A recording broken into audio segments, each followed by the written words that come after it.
Today we are going to have some question and answers like some query discussions about some real-time topics. I hope this session will be useful to some of the people because the questions will come from different areas. That's why some people will be new to that areas. That's why we can expect that there will be some useful discussion for the people.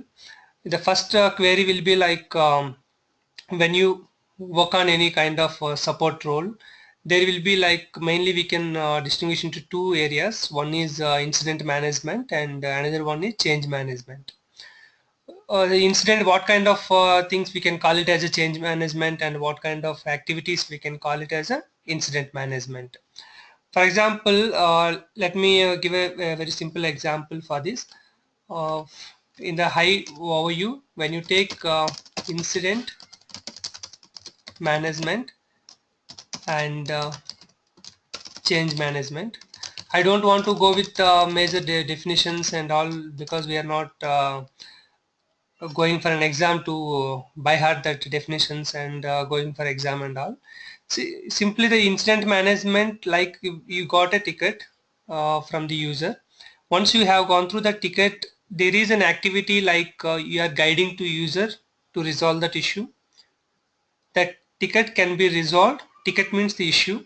Issue can be resolved by giving a guidance or by changing some master data details or by replicating some data. These kind of all things we can call it as a incident management. What about a change management? Change management means where you need to change the configuration which you cannot directly do respect to changes in production system. You should perform that activity in development system, and then you have to move to quality where you need to test properly, and then you have to ask business, means the user, to test. User also will test it, and user is saying like test is successful, then we will move the changes to production system. Incident management, the issues are tickets which can be resolved with some guidance or training or changing master data or replicating any interface system, like just interface system. There is a you are using interface of any XI. We have SAP XI process integration module. Otherwise, there is a TIPCO, which is a popular interface when you connect SAP system to any third-party system. There is some downstream is happening in that system. We tell that team to refresh their system. Once they refresh, whatever the pending activities and all can be refreshed in the system. Replicating interface system, replicating a refresh, we can say like replicating or refreshing interface system, or we can say like changing in master data. Okay, these examples are sufficient. I can reprocess of IDOC also. Reprocess of IDOC. Whatever the activities I mentioned here, everything can be done directly in the production system to resolve the issue. These all we can call it as a incident management. These things come under incident management. What about change management? The change management means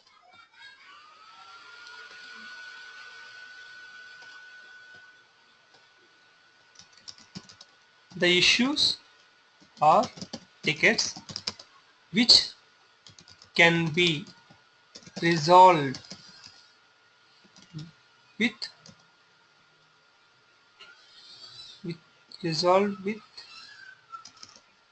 resolved by making changes to the configuration or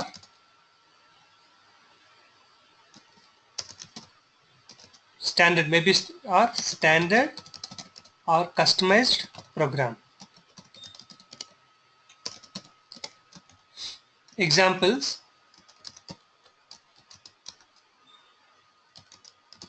changing the plant or storage location, description or address. We can give many examples. We can give like changing the screen layout of field selection key for the document, for the PO document type ZNB, or else you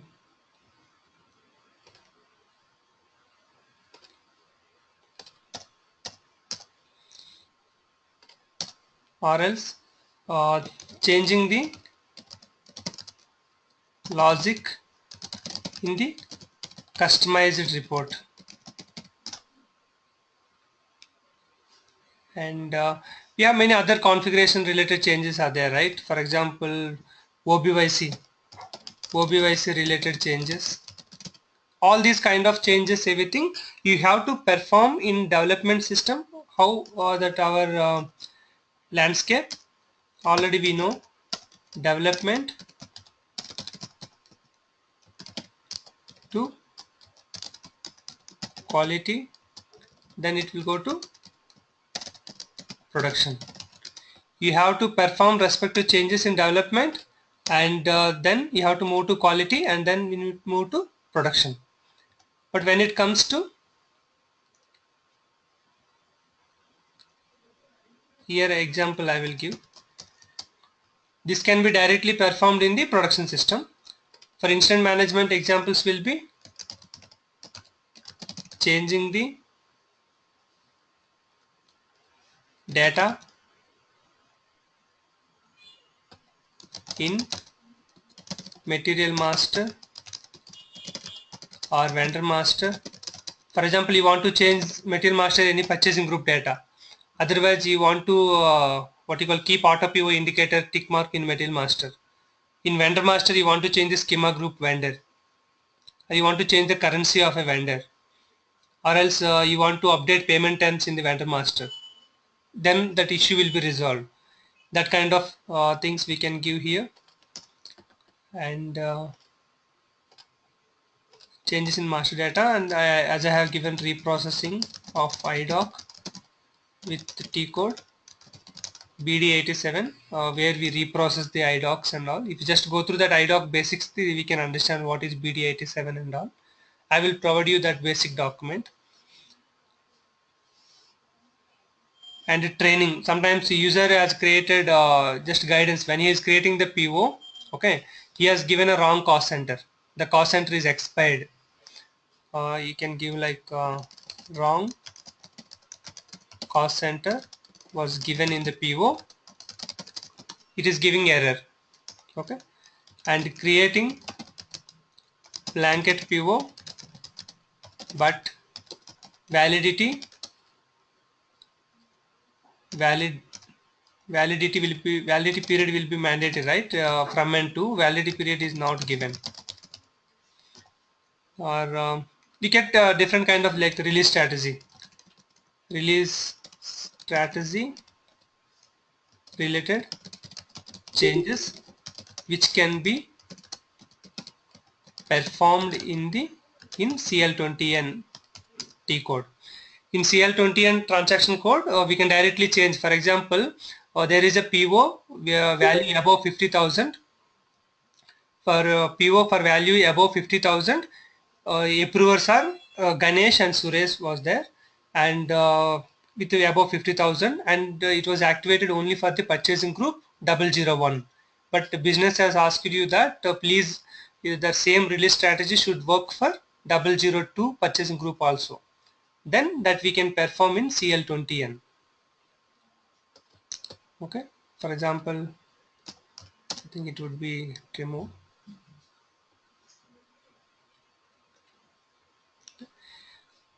Let me briefly explain the context once, then we can understand.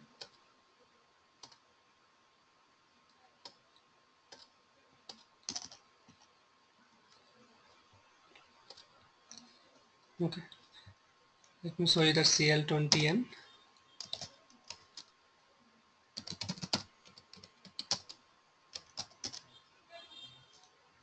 CL20N. CL20N is the transaction code where we can maintain the classification details in the production system, because only this access can be given for us to maintain the release strategy related data as a release group and 01. Otherwise it is K1. For this, the requirement is along with 001 they want to add 002. Okay, then you have to click on here and click on plus symbol and give 002. Now save it. These kind of changes we can directly perform in the production system because the classification details are not saved in the transport request. That's why we can perform directly in the production system. I will just briefly explain again about what is incident management means. Incident management, the incidents which can be resolved directly in the production system by making changes directly in the system or by giving guidance to the user. User is have given some wrong data and he got an error, and he is creating a plant for 1000 plant he has given, but company code he has given 3000. It is giving an error like 3000 is not compatible for 1000. These are some small issues we will get sometimes, like basic issues. He is creating PO for 1000 plant. The material he has given something 100 120, but that is not extended, that is not created for the plant 1000. We get these kind of basic tickets for L1. You know, like L1, L2, L3, we used to have a 3 levels of support. L1 will have a basic kind of issues and L2 will be having medium and high level. L3 will be high level, and generally this change management tickets we used to give to L3 people. That depends on your company how they have agreed it for the respective agreement. That will be depend on that area. Incident management means we don't have to perform in development, quality and all. Directly we can do in the production system by giving some guidance or any wrong data is entering. Otherwise sometimes they will ask them how to create a cost center, please guide us. That is also one ticket they will create. Otherwise they will ask you like please provide a manual for creating raw material. Please provide a manual to prepare info record. Okay, they will give you like we want price automatically in purchase order, please suggest. Otherwise earlier we are getting price automatically, but system is asking now manually, please check the issue. Then what is there, we have to check info record was expired, might be. Then we have to take the price and we have to tell the people please maintain the info record with the new price with the proper validity period. These kind of suggestions and by giving some kind of inputs the issue can be resolved. All these kind of things come under the incident management.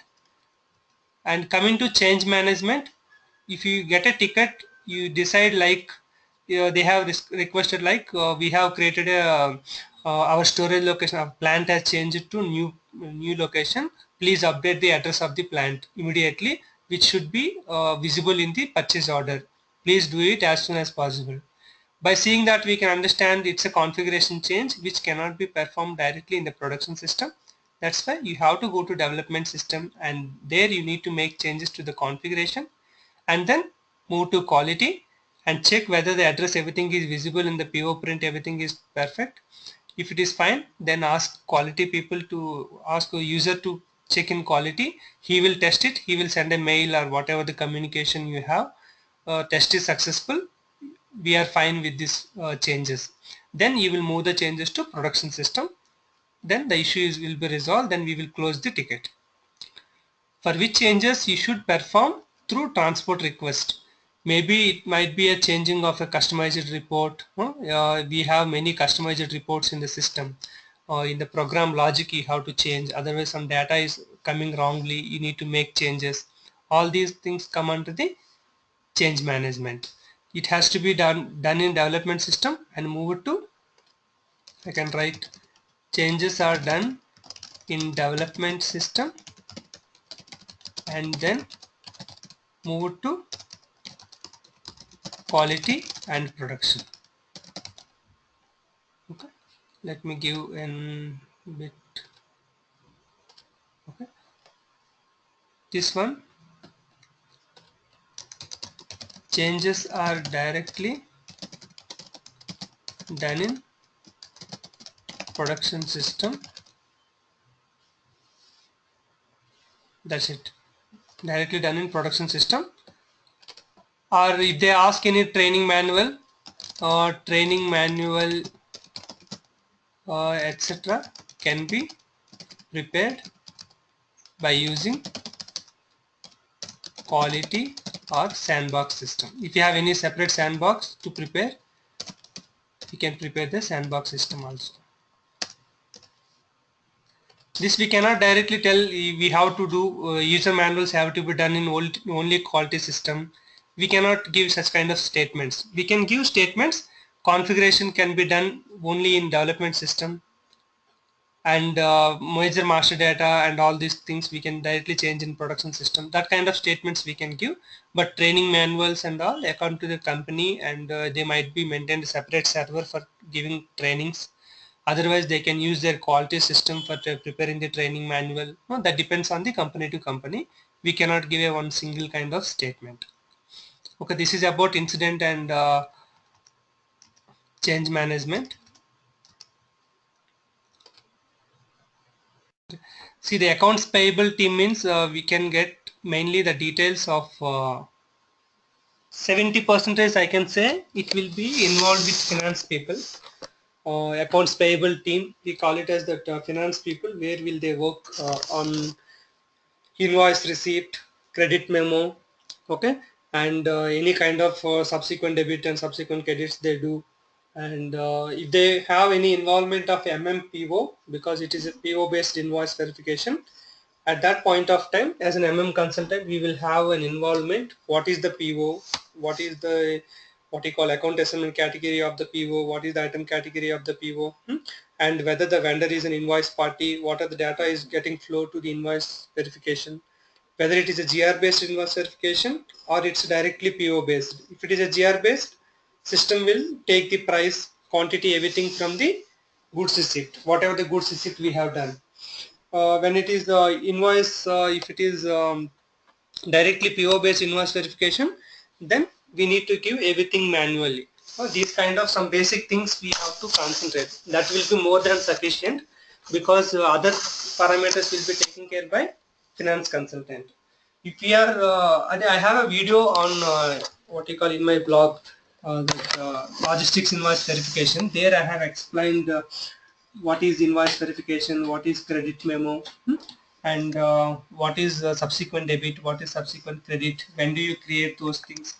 If you just go through that around 1.5 hour video, if you go through that, that can be that will give you that respect to knowledge and all, where you can understand that. I'll go through. Yeah, you just go through. Accounts payable will be, we have two kinds of concept, like accounts payable, accounts receivable. Accounts payable means all these MM related, like procuring. When you are procuring, you will have to pay to the vendor. In finance they will have two departments, one is accounts payable department, another one is accounts receivable department. Accounts payable department will take care about how much money we have to pay to the vendor, doing the invoice verifications, do the payment, and how much payment you have to do, what is the cash discount we are getting. These all things will be handled. Accounts receivable, what sales order they have given, how much material they have given to customer, whether the customer has given the payment or not. Receivable, in the name itself we can define accounts payable and accounts receivable. Receivable will happen from customer, SD and FI.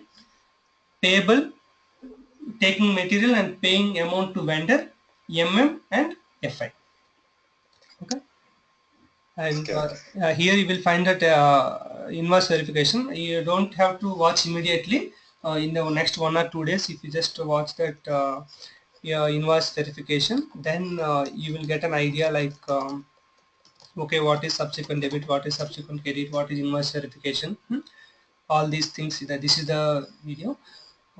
You will get to know the complete overview, you will get it. when you're working on certain kind of objects, because invoice verification, they might be done some customized developments like invoice workflow and invoice blocking. All these concepts you can slowly you can go through, but basic understanding you should go through what is invoice verification, what are the basic setup we need to do, and what references we can give to when you create an invoice verification, like a reference to PO or reference to vendor, what kind of things we can do. All those things you will learn. When you go for an implementation or when you're doing the rollout projects or a certain kind of enhancement or any kind of projects you are doing, at that point of time, if we have certain master data, we have to upload in the system. There are some 1,000 materials we have to create in the system. Otherwise, there are 500 materials or 2,000 materials. At that point of time, we will create LSNW or BAPI, the respective template.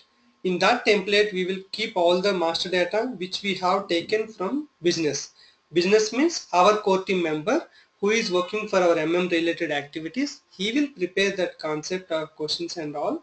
He will prepare what is material group, what is material, what is description, all these details he will fill it and he will give it to us. Then we will keep in the proper template and we will upload and we create the materials. Other than that, for example, if you are working in a support role, you identified that he is trying to create automatic purchase order, okay, but it is not happening. That's why he has created a ticket. For this material it is working, but for this material I am not able to create PO automatically. Otherwise PO is not generated automatically through back job. Please what you call analyze and identify the root cause.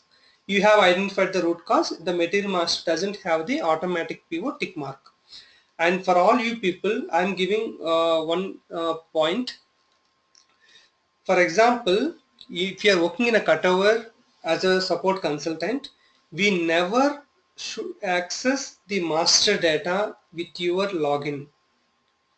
90% or 50% of companies will remove the master data access and all to consultants. You cannot go to MM02 and change it. You cannot go to XK02 and change certain data.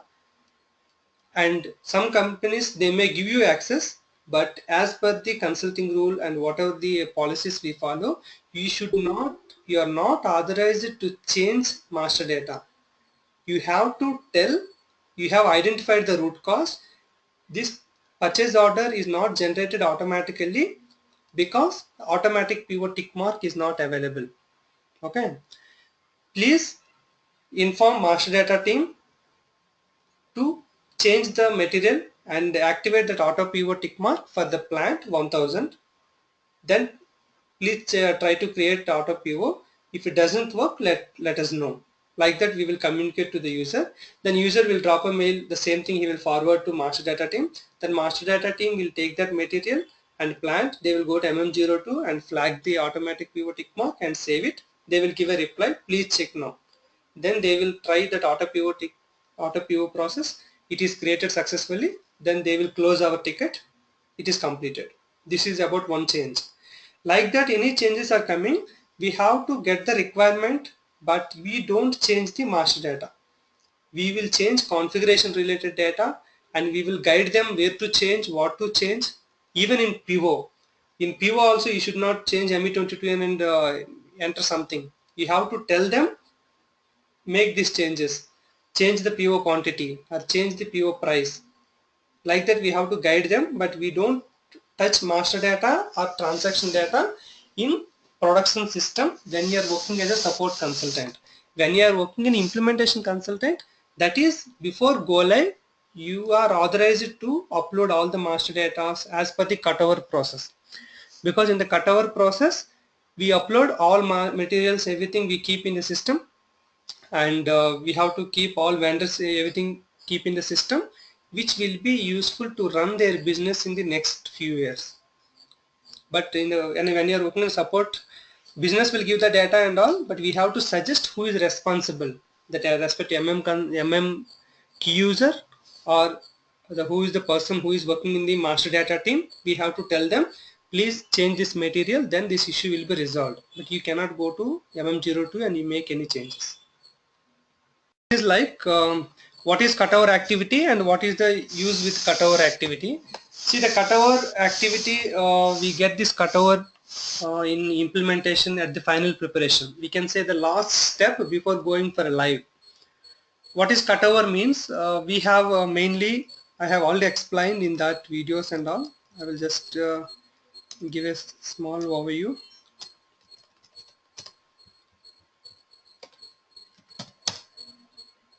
MM cutover, mainly we call it as a MM cutover. Open purchase orders, okay, and if you have any open work orders means service purchase orders, service purchase orders means the PO with item category D, and open stock, mainly we call it these three as the MM cutover. To have this MM cutover, what we have to keep before that? We should keep master data. All material should be created and keep in the system. All vendors should be created and keep in the system. Unit of measurement, material group. Anyway, material group comes under the configuration. Anyway, we do that. Means to do cutover, to create cutover data in production system, we should have proper master data like material master and vendor master, etc. Okay, means if you want to create a purchase order, you should have a material, you should have a vendor, you should have a material and you should have the vendor. If you want to create a service order, you should have the service master or vendor master, everything. And if you want to create the stock, you should have the material with proper base unit of measurement. What is cutover? Cutover means, for example, your company is going to live on November 1st. Okay, November 1st onwards, your company is going to work on SAP system only. Whatever their current legacy system, it may be Excel sheet or it may be some Tally, whatever the system they are using, they are going to stop and they want to work on only SAP system. But from last 5 years or 6 years, they are running their business, correct? They have vendors, they have materials, they are doing their business well. But after November 1st onwards, they are going to use SAP. But 1 month back, they created one PO with 100 quantity. The vendor is going to provide the material on November 15th as per the delivery date. 2 months back, he ordered one material with 100 quantity. 30 quantity was given by vendor, but remaining 70 quantity may come on November 5th after go live. But when vendor is giving on November 5th, how can they receive? They should have a purchase order in the system, right? That's why they will create all open. But how can they decide that open? We have to discuss with the business which POs you want to take. They may tell you like, we want to take 2014 April 1st onwards, whatever the POs are created. In that, the POs which are in open POs means, for example, for MM side, we are MM consultant, we will talk in MM language. PO quantity 100, okay,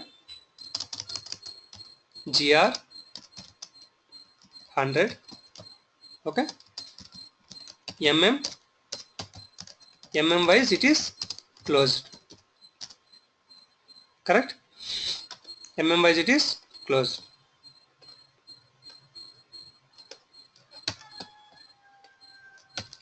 PO 100 pieces, GR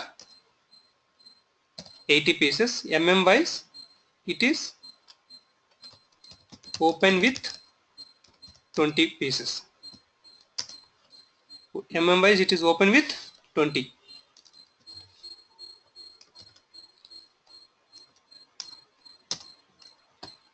PO is 100 pieces and GR is 30 pieces. MM wise it is open open with 70 pieces. What will we do?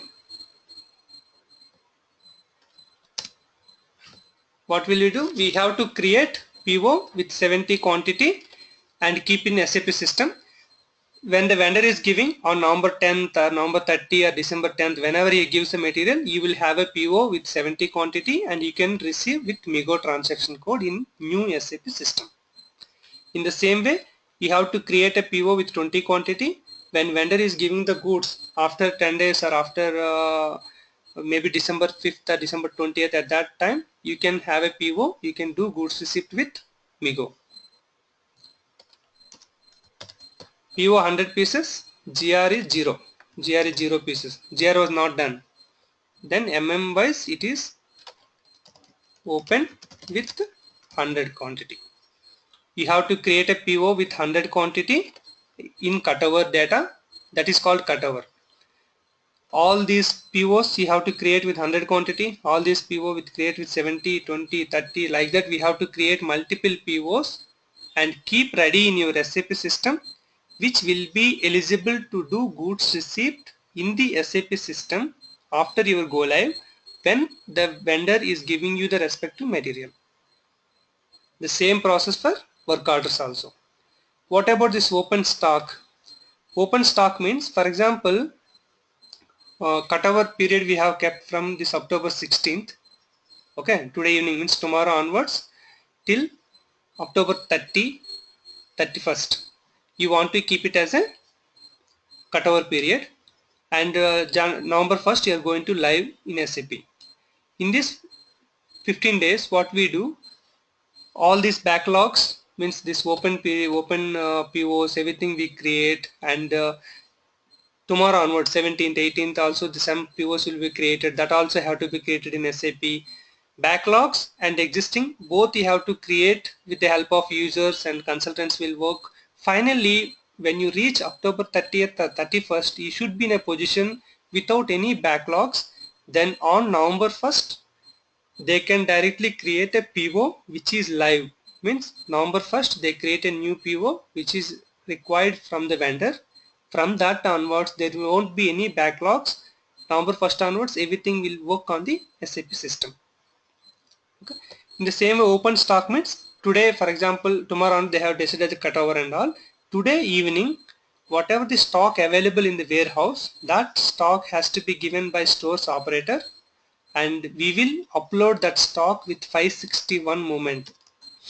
Open stock we upload with 561 initial entry of stock. This entire stock we will upload in SAP system. What is the use of doing this activity? We can tell, like we can ask, if the interview is asking what is use if I upload the open stock. Tomorrow onwards you are going to do in offshore and offline and all, right? At that point of time, any goods issues are happening, that issues can be done in SAP system itself. If you will have a stock of everything in our MMBE and MB52, you can see the stock. If you are issuing the goods to any cost center, any department and all, we can do that issues in SAP system itself. Okay, in this 15 days, why do you keep that much cutover period? Because you have 10 plants. Today you have targeted them to give all open stock and open PO, but 3 plants have given today, and 20th some plants have given. And when you're uploading the open stock, daily generation is also available, that also you have to create in SAP. Means it's like a backlogs. When you're completing, like 17th data will be pending for 18th, 18th data will be for 19th, like that keep on. 25th the pending data will be very less. When you come to 29th or 28th, almost pending data is negligible. When you come to 30th or 31st, there is no backlog. From November 1st onwards, where we celebrate as a go live. What is the live? For example, you have to understand, you are calling November 1st as a go live, but ideally the first transaction will happen on cutover first date. For example, tomorrow I am going to upload my all materials. Day after tomorrow I am uploading all my vendors, and 19th I am going to create my open POs. maybe 18th or 20th I will create all my open stock. 21st I will have my backlogs. Means all these things will happen in the backend till October 31st. But November 1st onwards we are in the live. There will not be any backlogs and all. To go to that live, we should have this 15 days or 10 days of cutover period to make a successful live without any backlogs and without any issues.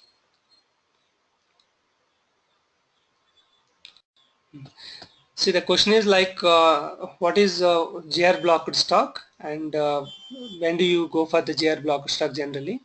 See, the GR blocked stock generally we keep, you have received the stock, okay, a bag of material you have received. But once you receive that material, you have seen like there is some spillage is happening at the corner. Okay, we don't know whether that spillage was due to our internal material which we have ordered, or else in that package they have given some other materials also. That material, some spillage was happened on our box. You ordered some items on Amazon. Along with that, somebody has ordered something, and maybe some harpic or something was spillaged on that box. You may feel like my material is only some spillage has happened. That kind of doubtful things. And also sometimes you feel like very slight damage is there. You are not ready to take to your unregistered use stock. In that circumstances, what we do, we just take that stock to GR blocked stock, and we will talk with vendor in the offline. Vendor will negotiate you, sir, it was happened because of some other contamination, please receive this time. Next time I will definitely ensure that it should not happen. It won't, that kind of situations won't happen. Please take it, sir, like that. Otherwise there is a material, slightly the box was slightly damaged, but material was good. But you are not ready to take that material. You have received to GR blocked stock and talk with vendor. What should I do? Can I return to you?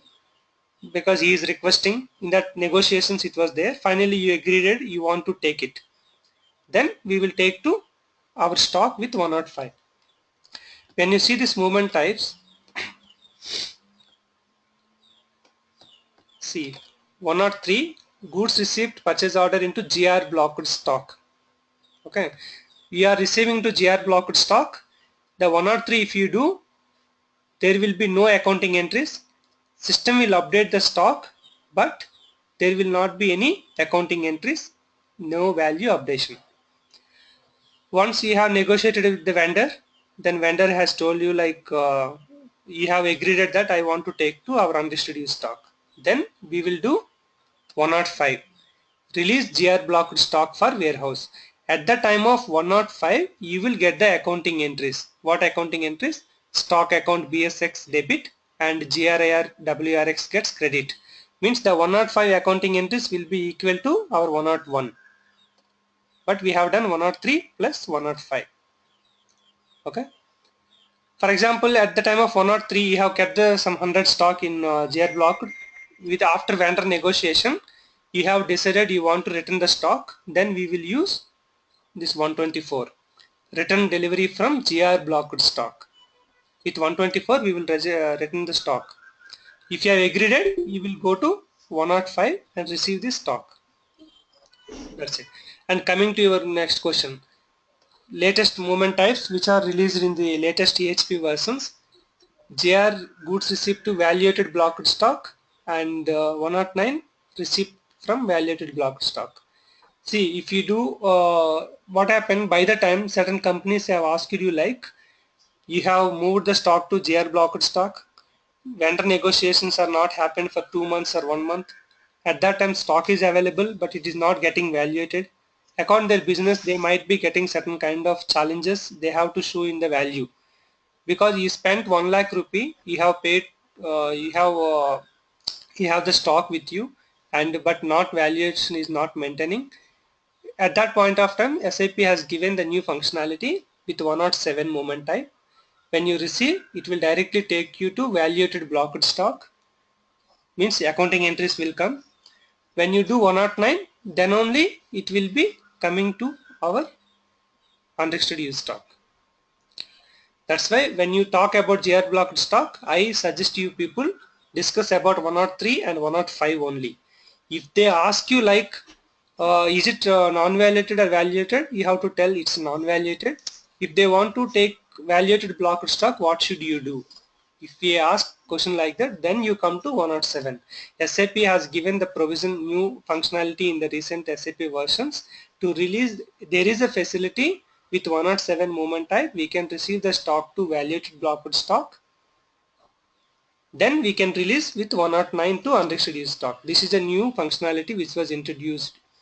But directly don't mention 107. I suggest still you go with 103 and 105 if they until they mention about the validated block stock.